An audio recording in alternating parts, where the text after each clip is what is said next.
President Biden looked to woo black voters during a visit to Girard College in Philadelphia yesterday. He launched the Black Voter Outreach Initiative alongside Vice President Harris. Biden used the campaign event to draw a sharp contrast between himself and Donald Trump. Our Ed O'Keefe is following this for us, and he joins us now. Hello, Ed. Okay, Ed, you're in Delaware right now, where the president attended a Veterans Memorial. What can you tell us about that? Yeah, this is the 9th anniversary of the death of his son, Beau Biden, Anne-Marie, and every year on that anniversary, he and the family gather back here in Wilmington to mark that. They've been to church this morning, and he stopped at a Veterans Memorial here in the Wilmington area.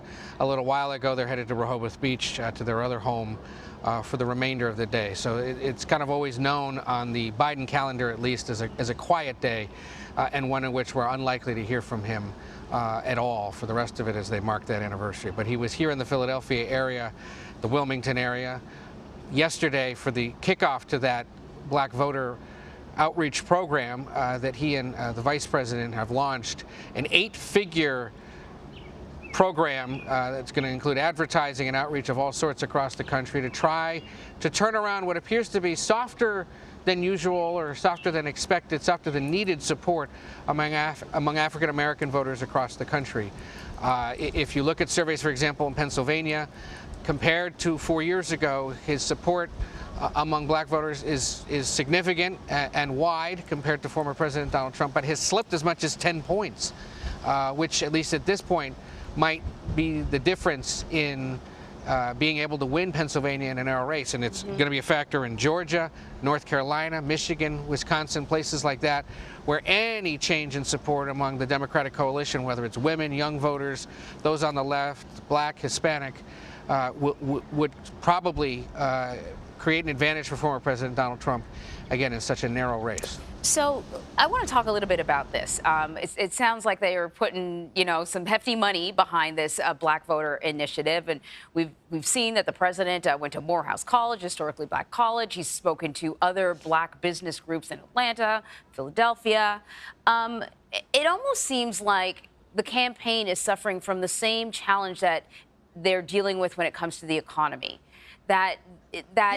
He's stopping at these different places, telling black voters what the Democratic Party, what the administration has done for them.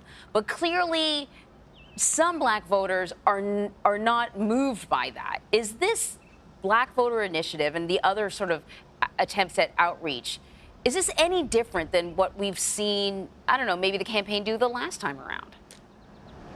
You know, it's funny. We spoke with a woman who led Black Voter Outreach for President Obama's reelection campaign in 2012, who's now part of a PAC that is helping generate support and awareness for President Biden this time around. She says, look, in my view, while the politics have changed, the names have changed, the conditions have changed, generally the Biden team is facing the same challenge the Obama team did when he was up for reelection, which is, and this is universal, it's not exclusive to black voters, people just need to be reminded what we've done over the last 4 years. It's harder now for campaigns, for companies, for news outlets to reach people when most of their information is coming through whatever the algorithms are throwing up here on their phone.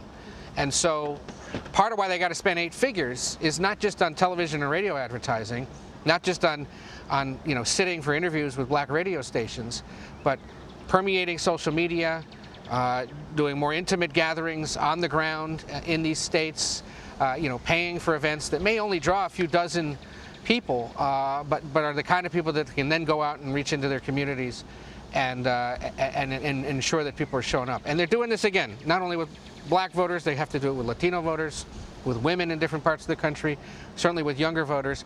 Again, it's just a real issue for any campaign, for any organization, to try to reach people, convince them, and make sure that they get out at some point or send the ballot back in the mail. Yeah, totally. And before I let you go, quick question about the Trump campaign. Looks like this trial is sort of at the tail end. The jury is in the process of deliberating now. The former president has been able to, in some ways, capitalize on this trial, even though he hasn't really been able to hit the campaign trail the way he would like. How is he keeping the momentum up during this trial? I mean, the Trump team would argue that while they believe the charges are baseless, politically, the former president's doing just fine, right? He's still been able to fundraise. He's been able to maintain a lead, if it's narrow at least, in several of these battleground states by essentially just showing up every day, making 2 quick statements to reporters in the hallway, and going home. So how things change once this trial is over, and when both of these guys can get back out on the road if they choose to be meeting with voters in more traditional ways, or whether they even think that's necessary, again, to the point we just discussed about how you reach people, remains to be seen. Certainly the Biden campaign is chomping at the bit to see him back out on the road, saying things, doing things that are controversial, the former president. The Trump team wants him to be out there holding rallies in the battleground states as well, and we'll see. But for those that thought that this would be a summer of courtroom drama, that doesn't appear to be coming at this point. So It is going to require both of these campaigns now to think about more traditional events and programming and focus that perhaps they weren't anticipating even just a few weeks ago. All right, Ed, thank you very much.